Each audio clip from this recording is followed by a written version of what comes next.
The characteristics of a true leader are someone who believes in the mission and the goals of the company or the government and supports the people in achieving those goals, and has empathy for each individual and what their talents and their treasures are, and is able to pull out of those individuals those treasures and talents.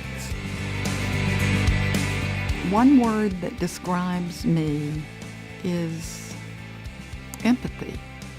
I truly believe I have empathy for others, and I try to live my life with purpose and take time to invest in people and listen to what their needs are. And if there's an opportunity to assist them, then do so.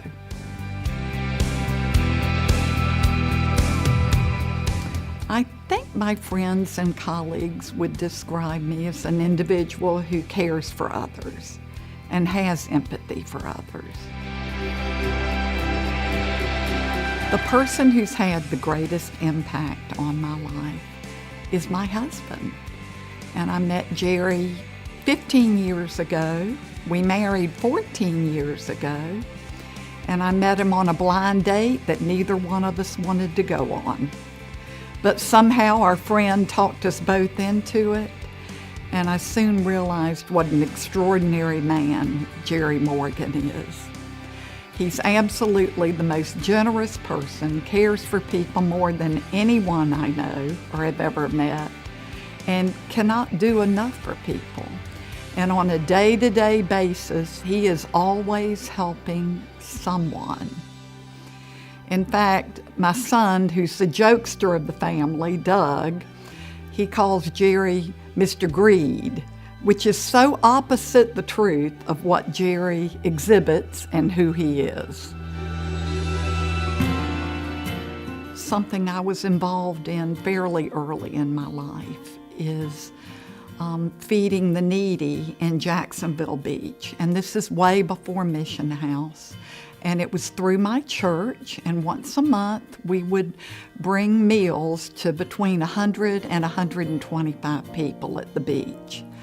And I would bring my son, he was probably 10 years old then, and other people in the church would join us, and we'd have plenty of food, and we would pray for the people and feed them, and sometimes we'd bring clothing and other articles that we shortly determined they needed.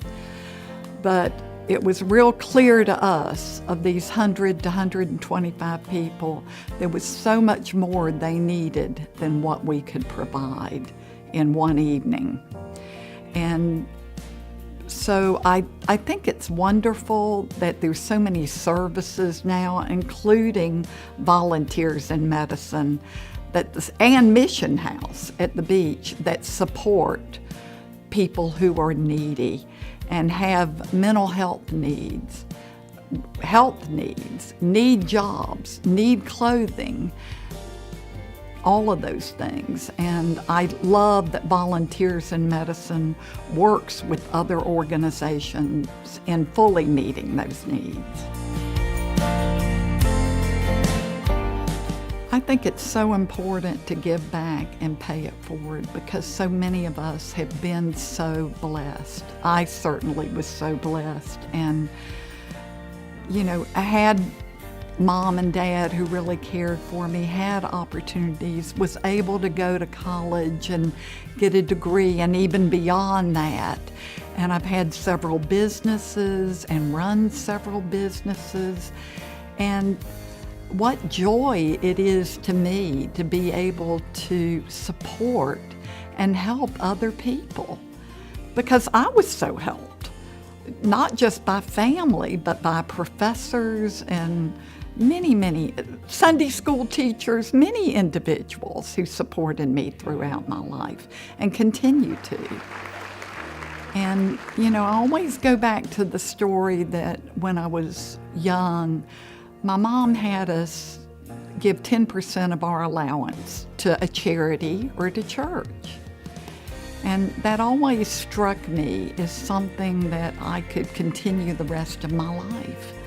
So I really attempt year by year, some years I do better than others, of giving 10% of my time, my treasure, to others, to charity, to church.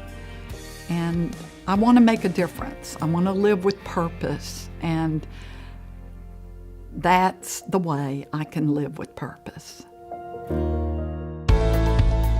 Having good health means being able to live life fully, to live life with purpose. And when you don't have good health, all you can do is focus on getting well.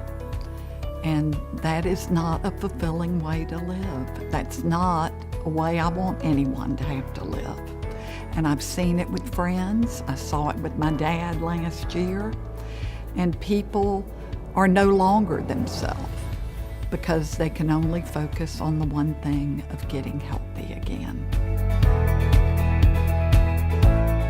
Volunteers in Medicine is unique because Volunteers in Medicine meets a need that no one else is tapping into.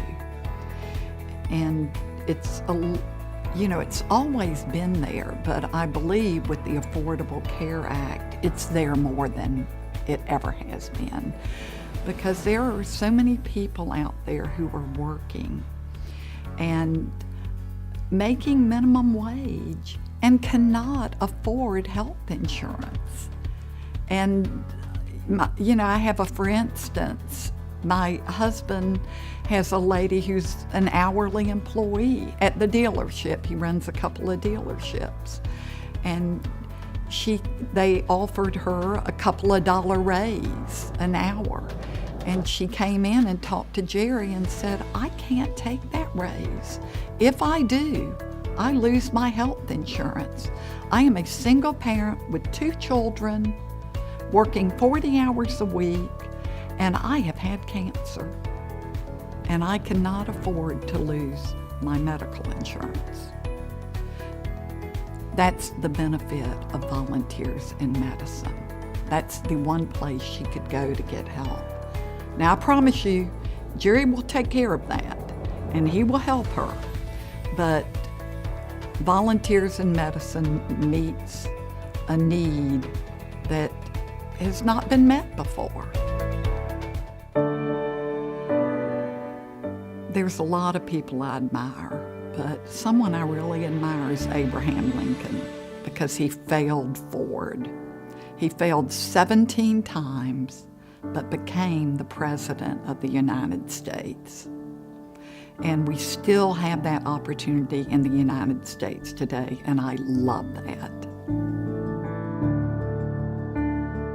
The one thing that comes to mind that a lot of my friends don't know about me is, and this is very silly, I was bitten by a water moccasin about 25 years ago and put in the hospital for 3 days and blew up like a balloon all over my body. It was frightening. But here I am. I live to tell about it, and I'm well and healthy. It did take about 6 months to get the poison through my system. Being with family, I love my family, and I love Christmas. I love being together with everyone. We try to have traditions during Christmas that make it more fun, like my son runs the Christmas scramble and gives out the craziest gifts you've ever seen. But just being with my family and loving on them, that makes me happy.